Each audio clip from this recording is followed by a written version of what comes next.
You were 410 pounds. Yeah. Yeah, and I've been on this crazy journey these last Are years. you using like one of the MLP, whatever? GLPs? GLPs? Yeah, right now I'm on this thing called Retweetide. I tried Ozempic last year, didn't do shit. And then I was also going through a divorce at the same time. Or she left me while I was on Ozempic, so I just was spiraling. And then I started this other GLP a few months ago, and it's really working. It's working. Yeah. Well, good luck with that. Yeah. So tell me your story. You grew up where? I grew up in New Haven, Connecticut, and we grew up poor, super fucking poor. And my mother was a heroin addict. My father died when I was around 2. He got hit by a drunk driver while he was on his Harley.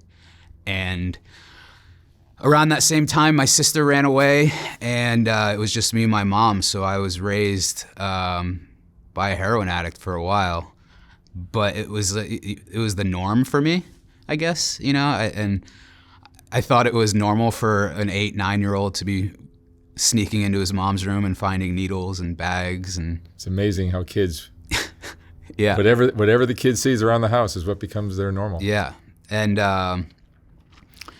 but my mom is what I call a functioning addict, or she was a functioning addict. She was able to keep a full-time job at Yale University while she was using. Wow. And which wasn't the case for me at all. Like, I couldn't keep any jobs while I was using.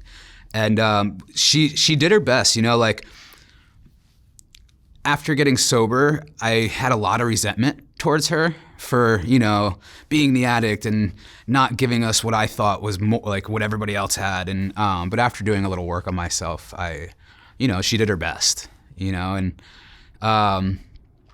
around 10 years old, she picked me up from school one day, and she was nodding out at the wheel on the way home, and I basically gave her an ultimatum.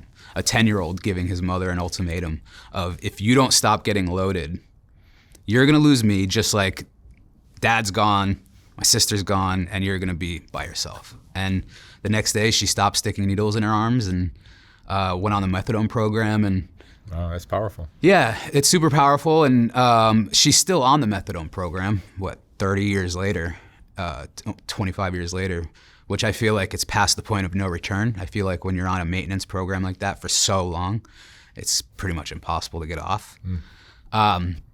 And, you know, she did her best to raise me. And, you know, it was a normal childhood from 10 to like 18. You know, I loved sports. And when I found the world of skateboarding and the Jackass world, that's kind of where I was like, okay, that's gonna be my life. I just wanna travel the world, do stupid stuff with my buddies, and make people laugh. That was like, that's gonna be my career. And that's how I got introduced to the video camera, and the video camera really never left my side for years. And that's what we did. We filmed stupid stuff and try to make people laugh. And I put these videos together on VHS, and I would bring them to school and try to sell them for $10 a piece. And that was my life, and I loved it, and I didn't want it to go away. And then as soon as drugs and alcohol came into the picture, it was, you know, very slowly started to fade. And I was one of those kids that craved attention and craved validation, and I just wanted to be liked by everybody. And when the drugs and alcohol and the partying came into the picture, I was like, okay, I want to be the person that everybody loves and needs. So I start selling drugs, and then I take it to the next level, and I become this drug dealer in the small town of Connecticut, and everybody knows me, and I'm just getting the worst reputation from parents and police, and sold the video cameras, stopped skateboarding, stopped doing what I love to do, and it just slowly became doing drugs and selling drugs. And the progression was so fast, like from smoking weed to drinking alcohol to popping LSD, eating LSD with my mother, and like eating ecstasy with my mother, and doing all these things, to opiates and Oxycontin and Percocets, and just the shit that just gets you hooked so fast. It was such a quick transition to that. And next thing you know, I'm smoking Percocets and smoking Oxys and selling Percs and Oxys. And Next thing you know, I'm getting kicked out of the house because I was the type of addict that I hurt a lot of people closest to me, and mostly my mother and my family members, and I did a lot of things. I don't want to say that I regret because it got me to where I am now, which I'm super proud of, but I did a lot of things that I'm not really, that I'm ashamed of, really. Like, stole every piece of jewelry, stole every family heirloom that was supposed to be passed down generations, and just brought them to the pawn shops, and just burned every bridge. The only piece of jewelry that I couldn't steal from my mother was the gold chain around her neck, and she ultimately gave it to me for my 3 years sober, which is it says something in itself, you know. It's like all the pain and the damage and the sleepless nights and that I caused my mom, you know, she still stuck by me throughout all those years, and all the bullshit that I caused, you know. Like I was the type that would I would army crawl to my mom, like while my mom's sleeping, and I would reach into her purse because she would hold her purse because I'm just stealing everything. And so I would army crawl to her purse, and I would, while she's sleeping, grab the ATM card that I somehow figured out the PIN code, and I would steal her car, go to the ATM, and empty her bank account over and over and over. And I would come back, and I'd army crawl back and put the debit card back in her purse, thinking that she wouldn't find out. But of course she would. It became very dark around the age of 23 when I first started heroin, and that's kind of where the homelessness started too. You know, it's just couch surfing, park benches, going from Connecticut to Vermont to New York to Jersey, back to Connecticut, just burning every bridge on the way and stealing from people. And because before getting sober, I never really had a job. I just sold drugs the whole time, thinking that I was good at it. But I was my best customer for sure. And it got to a point where I had nothing, and I had no interest of building a life anymore. The Hollywood dream and the dream to come out to LA was completely gone, and all I cared about was getting my next fix, because at that point you're not getting loaded to get high anymore. You're just doing it to stay well. And I had no interest of building a life, and I was just resentful at the world, and I was always playing the victim. Poor me, poor me. My mother was a heroin addict. My father's dead. We had no money, blah, blah, blah, blah. And I always played the victim for years. And I feel like that was a huge part of what kept me going with the using and the self-deprecation and the darkness was just, that's all I knew. But the crazy thing was, like, I was comfortable in it. That was my norm, that was my life, and I had no intentions of ever stopping. And countless overdoses, a few of them were really bad. I would wake up, because when I get loaded, I like to touch the line of death. I like to get so high to the point where I'm this close to dying. That's the kind of high that I was aiming for every time. And it's not because I was trying to kill myself. It's just, I just love to numb the feelings and numb the emotions of whatever I was going through, whether it be childhood trauma or the trauma that I was going through at the time. But I just needed to numb myself so bad and so close to the line of death where I didn't really care if I died. But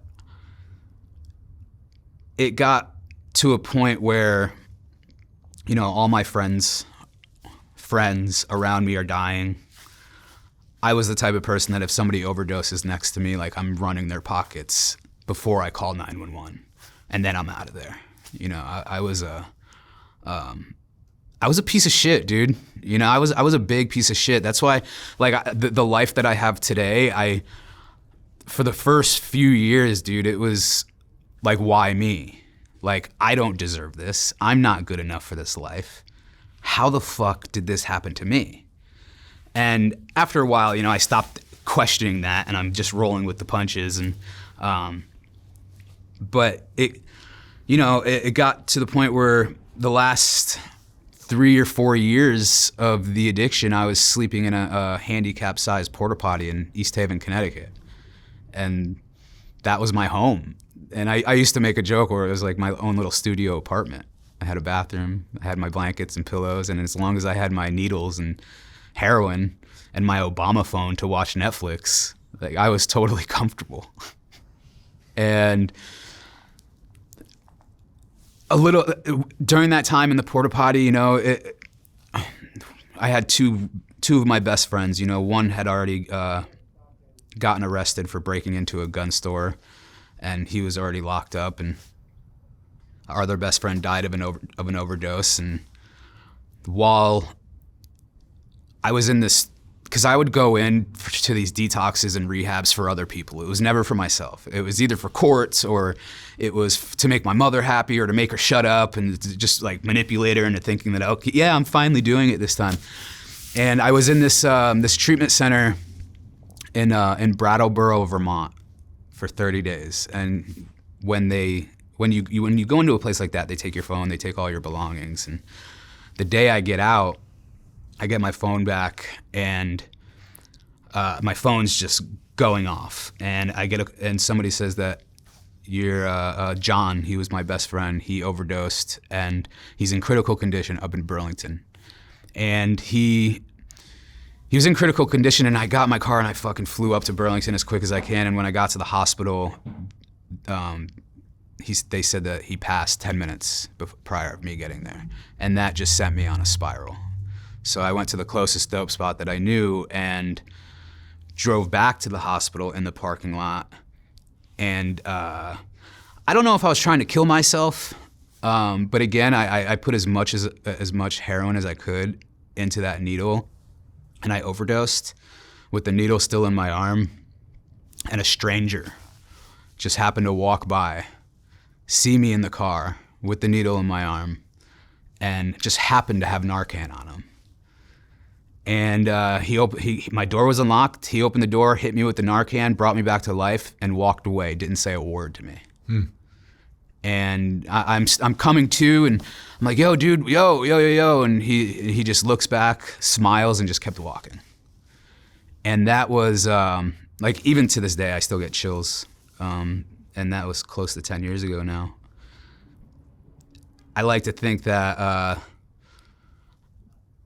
I'm not a religious person. I'm more of a spiritual person. But I like to think that my buddy John, that was just like part of him. Just like, dude, it's not your time, bro. You know, like, you still have so much more to do. But it was just so dark, bro. It was all I cared about. I didn't give a fuck about anybody. I didn't give a fuck about myself. I didn't care about anybody. All I cared about was committing crimes to get my next fix. What I would do was my hustle, because I stopped selling drugs at this point, because I've gotten arrested multiple times, and I've did a few months in prison or in jail in Connecticut. And even going into jail, you know, you think, okay, I'm done. This is the end of my drug career. After I get out, I'm gonna stop doing drugs. That's what you think. But going in, I knew I was gonna be dope sick. So I had to practice. The goal was to put as much drugs up my butt as I could to go into jail, just so I wouldn't be dope sick in there for the first part of it. And so I was lucky enough to know when I had to turn myself in. So the weeks prior, I was practicing with these different size, what they call bullets, and I was practicing getting bigger sizes in every couple of days up my butt. And when it came time, you know, I had this bullet. It was a decent size to where I had enough heroin to last about 2 weeks. I had 10 Xanax bars, some rolling tobacco, some rolling papers, and a needle, and put that stuff up my butt and got it in. And for the longest time, like, that was something I was proud of. You know, looking back at it now, I guess it's funny, but like, who in their right mind, like, that's the insanity behind it. Who in their right mind is gonna stick a needle with a bunch of heroin up their butt just so they could be well in jail? It's insane. And life today kind of plays off that story too, because like I was filming with Steve-O in Australia, and he was like, "Yeah, dude, like let's recreate your prison pocket." And I was just like, "Dude, we can't. We're sober dudes. We can't just go sticking drugs and needles up my butt anymore." He's like, "No, dude, we'll just go to 7-Eleven and get all this random stuff." And that's what we did, and that story and that video kind of like helped my career out a little bit. And I do shows about it, and I have the footage when I do the live shows, and it's pretty funny. But while I was in that porta potty, I had somebody reach out who I used to get loaded with years before this, and he came out to LA and he got sober, and somehow found my number, and he was like, "Yo, dude, I'll fly you to LA, but you have to get sober." And in my sick thinking, I was like, "Yeah, dude, I'll go to your rehab just so I can get the free flight to LA." I had no intentions of getting sober. I had no intentions of changing my life. I just wanted to use him for his flight, and that's basically what I did. I came out here where and the first place I went to was in Anaheim, and I left 2 days later, went straight to Newport Beach, and I was still manipulating my mother and my family and my close friends that still were trying to help me and telling them, I'm doing so well, but I need this money to get food or to get cigarettes. Or I was making up the most ridiculous story, saying like, yeah, me and the treatment center, we're going on this retreat in the woods, and it costs $350, and I don't know if she actually believed me or not, but she would send me the money every time. And I don't know, like she was an addict. She knows, she understands, I guess, but like, why would she still continue? I don't know if it was just out of love or if she really believed me, but that's what I was doing. And I was down in Anaheim, made my way to Newport Beach, and was just manipulating the whole time just to get cash for dope. And I slowly started to make my way up north to Skid Row, and I stayed on Skid Row for about 4 months. And Skid Row was one of the heaviest experiences in my life.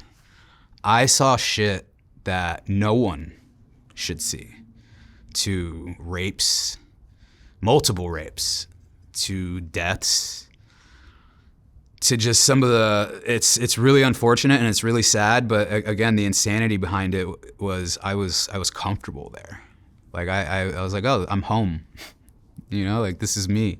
These are my people. Is it your self-worth was just so low that made sense? 100%. Yeah, that's what I suspect. 100%.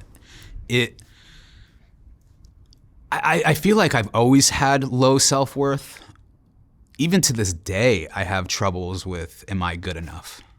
You know, do I deserve this? Am I good enough? And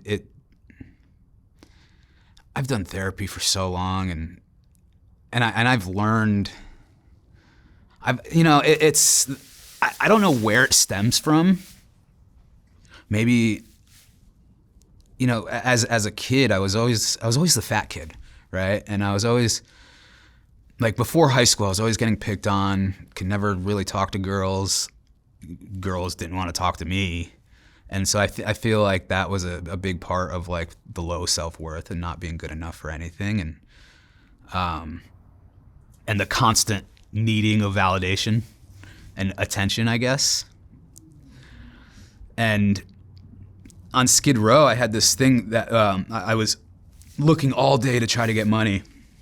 And I finally came up with a good story to manipulate my mother with. And she sends money, and it's like 11 o'clock at night. I finally score. I'm really sick. And I'm on the corner of like 7th Street and San Julian, or one of those corners. And I'm getting loaded. I had the tie around my arm. I'm getting the needle ready. And a cop rolls by and puts the spotlight on me.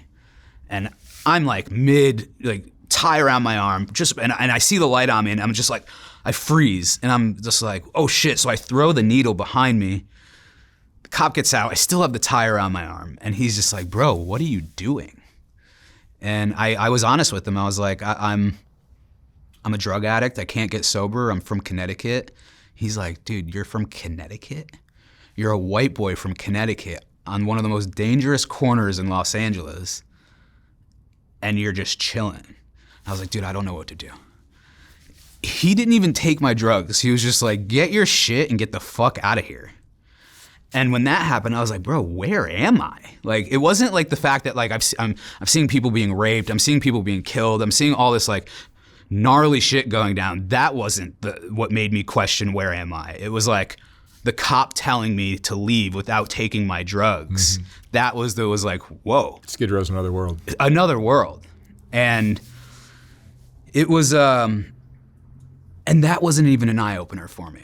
None of this, like, I in that porta potty, I kind of accepted that I was gonna live the rest of my life a lonely heroin addict, and I was gonna die a lonely heroin addict. And when you come to an acceptance like that, it's like, okay, like, game on. It's, like I said, I'm not the one to kill myself, but I'll go out guns blazing. And that's kind of what I was doing. And at that time, you know, I'm like 29 years old, and my mom's still paying for my health insurance, you know, because she thinks that I'm going in and out of all of these treatment centers, and I'm doing so well, and that I still needed the health insurance. And so I was using that as, you know, every 3 or 4 weeks, I would go into a sober living. I would go into a detox for a few days, then transfer to a sober living just to sleep in a bed and eat some food for a couple days. And then I would leave. And that was the cycle every 3 or 4 weeks. And the last sober living, and I was the worst kind of client too. I was horrible. Like I was the kind of dude that would like convince other clients to leave with me to go get loaded, because misery loves company. And so I had convinced these 2 dudes to leave with me, and we're out front waiting for our Uber. And the house managers at the time, they come out, they figure out what we're doing, and they convince the other 2 dudes to stay. And they're like, okay, Vinny, what do you want to do? I was like, okay, well, if they're staying, I'll stay. And they just laughed. They're like, no, you're not welcome here anymore. I was like, oh, fuck you then. I have my own money. I'll go get loaded myself. Good, I don't have to share with anybody. And so I'm waiting by myself for my Uber, and what happened to me what I call now, I like to think, some sort of spiritual experience, just like how that dude Narcan man just walked away. But I was waiting for my Uber, and I had the most vivid whisper of my buddy John, like as if he was standing behind me, and he said, "Enough is enough." And it scared the shit out of me. It scared me to the point where I was thinking, I'll get high tomorrow. And I was just so shook. I was white as a ghost. And so I called up the program director, and I was like, look, dude, can I have one more shot? And he's like, dude, you've got kicked out of every house we have. I'm like, bro, just you gotta know somebody. And so he linked me up with one of my mentors now. His name's Derek, and the company Designed for Recovery. It's located in West LA. And he sends me there, and I walk in, and at this time, dude, I have nothing to my name. All I have is a skateboard, 3 white t-shirts, a couple pairs of sweatpants, maybe 2 pairs of underwear, and a backpack. And I walk into this house, and that's where I met Jackass. And I already knew who he was. He had some internet fame at the time, and he was in the world of Jackass and stunts that I grew up loving and wanting to do, and we kind of hit it off pretty quickly. And it was this weird thing that happened. It was like we hit it off, and at the time he needed a videographer, and I was like, yeah, dude, I film. Even though I haven't touched a fucking camera in 15 years, back then I was using a Canon GL1 mini DV tapes, and now they're all digital, mirrorless, and I have no fucking clue how to use them. And but I was like, yeah, dude, I film. I'll film for you. And I started filming for him, and it was this. I never had an Instagram before that. Never really had social media. I had a Facebook, but never really used that. And he's like, yeah, you got to create a Facebook.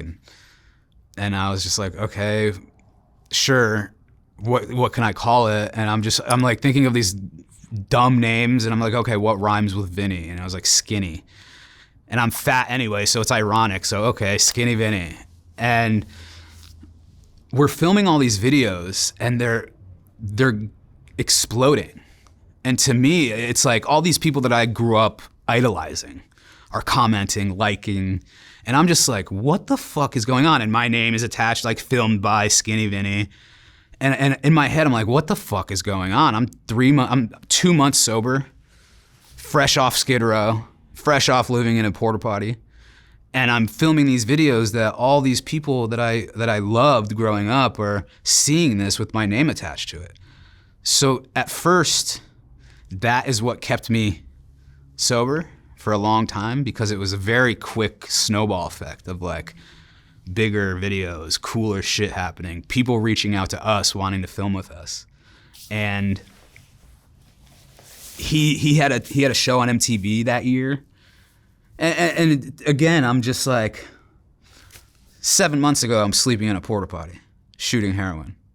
Now I'm helping film promos for an MTV show. And it just didn't make any fucking sense to me. Even to this day, it doesn't even make sense. And it almost was fucking up my head a lot. It was really fucking up my head for a while because, again, like almost imposter syndrome or like survivor's guilt. Why me? Like my best friend John overdosed with 1 overdose. I have 15 overdoses, and 3 of them were really gnarly. How? And I've hurt so many people. Why me and not him? And that really fucked me up for a while, and it gave me depression. It gave me a lot of anxiety, but still doing all this cool shit that we were doing kept me there. Because the way that I say it is, I like to get loaded, or I love what we do this much more than getting loaded. And that's kind of what saved my life at first, you know. It was the fun that we were having, the traveling we were doing. I remember the first video that I filmed with Zach. We were on Venice Boardwalk, and he attached a boxing glove to a gas-powered remote control car, and he would sit down, spread eagle on the ground, and we would drive at 40 miles per hour into his nuts. And while we're filming this, I'm like, man, this feels so familiar. I'm having so much fun. And we're making all these people laugh. We're having a good time, and I'm a month sober, and it just felt like I never stopped doing it, and that's what kept me there. And I ended up staying there for a few years. The first time I worked with Steve, I asked him, because he stayed in a structured environment for quite a while. And I was like, dude, because every year I was like, okay, I have a year sober. I have a little bit of money saved up. I want to get the fuck out. But I asked Steve-O, and I was like, dude, how did you stay for as long as you did? He's like, oh, dude, easy. The longer you stay in a structured environment, the best chance at long-term sobriety you have. And having it come from him kind of hit different, you know, because I always looked up to him as a kid, and you know, he's got this great career and he has what I want. So when it came from him, it just hit different, and I was like, oh fuck, okay, I get it. I mean, I was the biggest Jackass fanboy, to the point where I had pictures of Steve-O and Knoxville and Bam all over my walls. I was the biggest Bam Margera fan, to the point where like I've gotten some of the same tattoos as Bam in the same places. Yeah, I always thought like Johnny Knoxville was a fucking genius. Yeah, I think the reason why I loved it so much was, yeah, the stunts were funny, they were gnarly, but I think it was the camaraderie behind it all and just the fun that they were having. Yeah, the fun. You know, the crazy, cheap, stupid fun that became like a huge success. Yep. And that's what I love about it. And like I said, when it came, I think it was April of 2000 when the pilot aired on MTV. I literally pointed at the TV and I said, Mom, this is what I want to do. And she was like super supportive, you know, she'd be, okay, you know, and like she understood how much I loved it, that she would drive me from Connecticut to Philly whenever Bam would do signings at a skate shop or FDR skate park. And Yeah, I was just like this little 13-year-old boy with my skateboard and my video camera, just wanting to be like them. I found all my mini DV tapes, and I recently got them transferred to digital. And I'm watching all this, and it's very cringy, but it's literally the same bits that they would do. The shopping carts, the antiquing, the lighting yourself on fire. It was like the same stuff that they would do. And I'm looking at, and my ending credits would be a piece of paper, and I would, like, I typed it out and I'd print it out, and it would say special thanks to Johnny Knoxville, Bam Margera, Steve-O, Brandon Novak. And that's why it's like, it's fucking weird how like all these dudes are, like most of these dudes are my bros now, you know? And like I've done all this crazy shit with Steve, and like Steve has like done a lot for me career-wise and just helped me in so many ways. Like he paid for my veneers because my teeth were all fucked up from smoking crack, and you know, it's a very strange thing that happened, but like I'm super grateful. That's awesome. Yeah. So I ended up staying in a structured environment for 3 years. And those 3 years, every year was like a level up. And I had my first show while I was sleeping in a bunk bed in a sober living, which is crazy to think. And I also started working in treatment, and when I started working in treatment, I was preaching to these guys to do these things that I haven't been doing yet.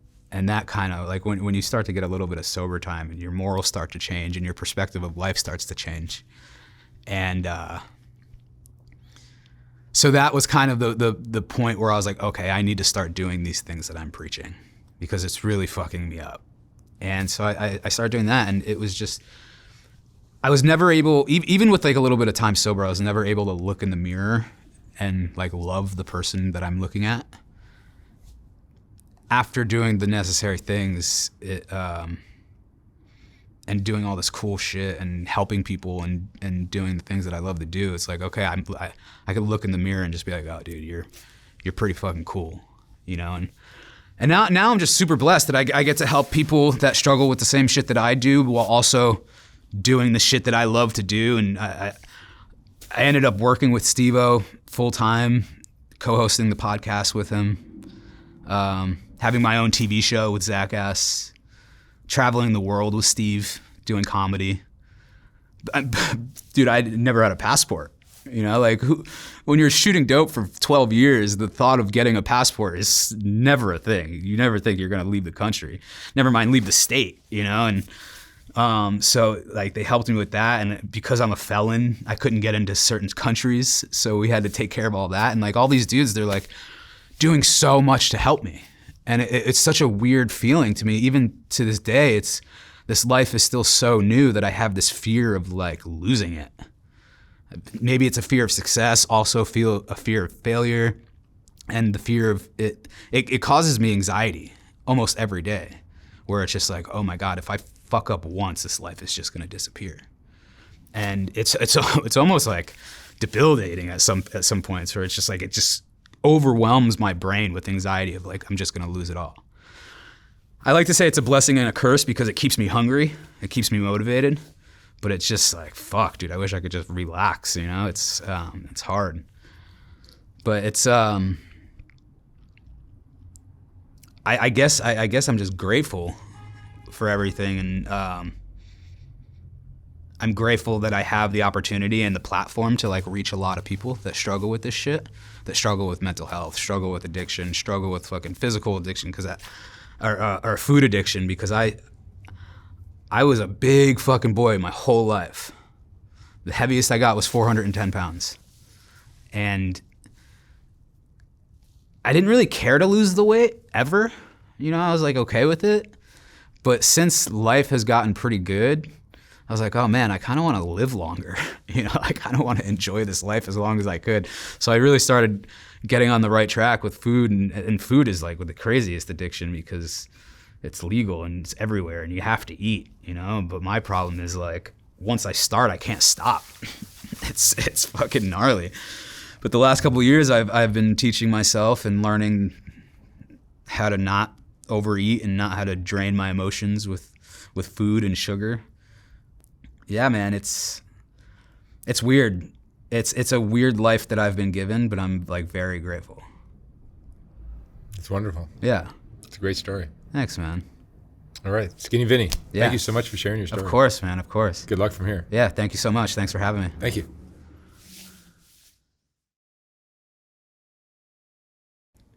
When I was designing the first Soft White Underbelly book, I realized that there were so many great portraits that weren't going to make it into that book.